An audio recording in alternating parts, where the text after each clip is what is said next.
So my name is Chiara Meattelli for the Hot Corn Italy.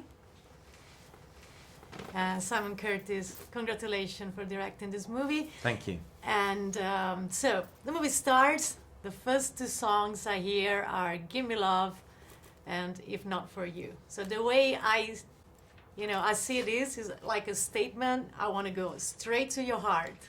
Interesting. You're the first person to mention that, but yeah, I mean, they're both songs that have great emotional connections, and I wanted a soundtrack that was that would bring people's own memories and emotions to the film. And two songs by George Harrison, like ta-tan. Yeah, I think "If Not For You" isn't that by Bob Dylan? By Dylan, but yeah. It's famous, the version of George Harrison. Yeah. And the one you use is George Harrison. So yeah.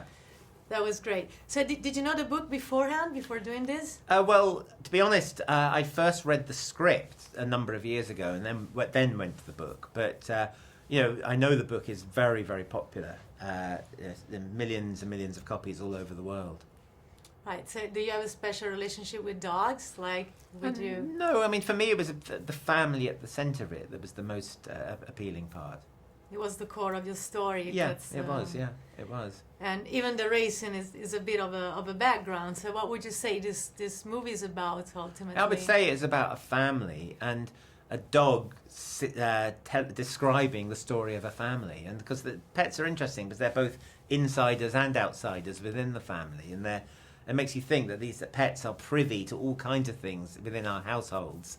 And this gives one version of what they might be thinking. Right. And what were the visual challenges of?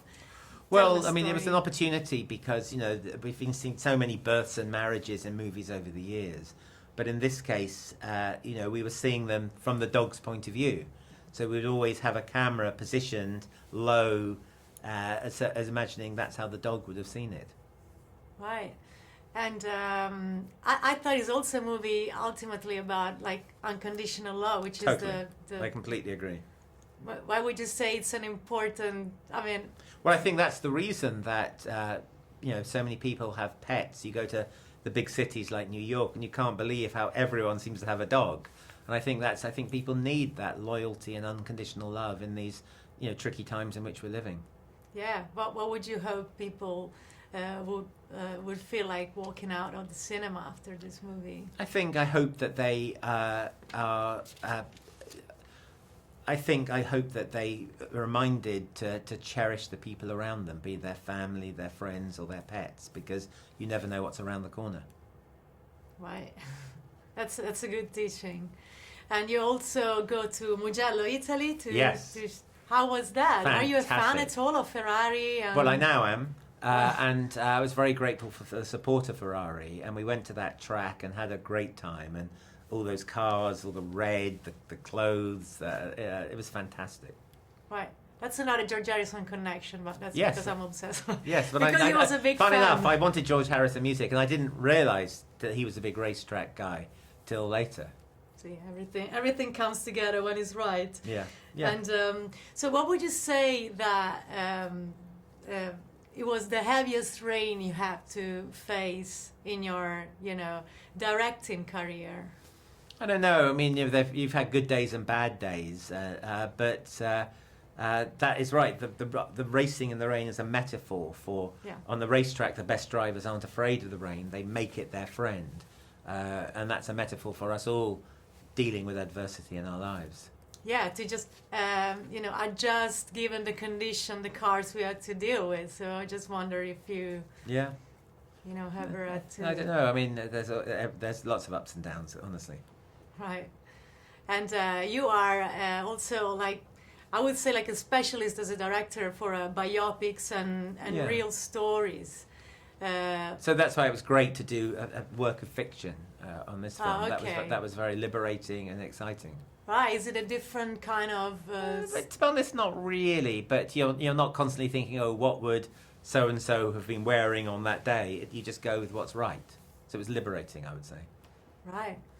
So what would be now your dream project to work with? I don't know. I mean, I'm working on a couple of musical, well, at least films set in the music industry. So I'd like to do something with music next.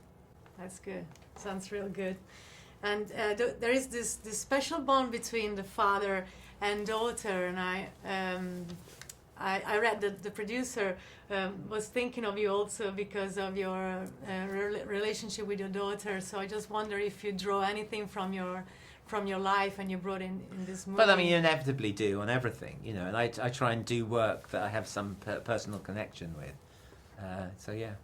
Did this movie being so optimistic and, you know, full of good messages, I wonder, did it change anyhow the vibe in your life outside the set? I don't know, but it was definitely a very happy set, and I'm glad to hear you say it's optimistic, because I think it is. So, because I think people think, oh, it's quite sad, the film, but it ends in a very positive, surprising, and uplifting way. And I think it is a positive film that hopefully will land well in these tricky times in which we live. Yeah, for sure. Thank you so much for your time. Good to meet you.